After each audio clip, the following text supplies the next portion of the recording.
Estamos con Joana, que es la maestra quesera de Colosar, de Veratino.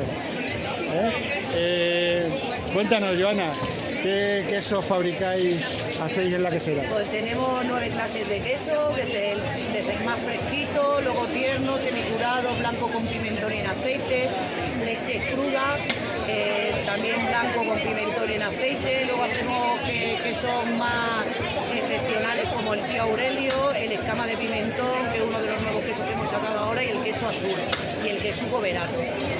Y ahora hemos traído para poner 3 clases de queso, que es el quicla, leche cruda, el escama de pimentón como nuevo y el Aurelio. ¿Y qué sensación te da de cómo está respondiendo la gente? Está gustando mucho a la gente, está probando las raciones y muchos de ellos quieren comprar queso entero para llevarse a casa. O sea que está gustando bastante. Muy bien, muchas gracias. Pues llevan los 15 gastos que habíamos dicho. Ya, porque me da más si quieres. Por eso lo íbamos a ver aquí con ella.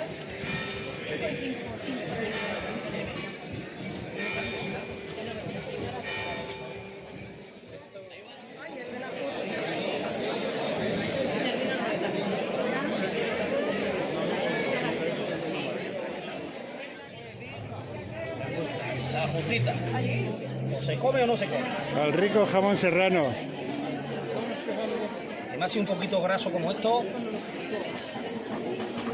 Esos son flautas, ¿no? estos son flautas, estos son...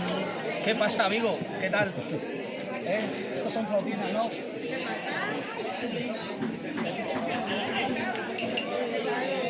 Bueno, ¿a cómo va la tirada? Eso salen a 10 la barra entera, a 4 y el platito de jamón a 3.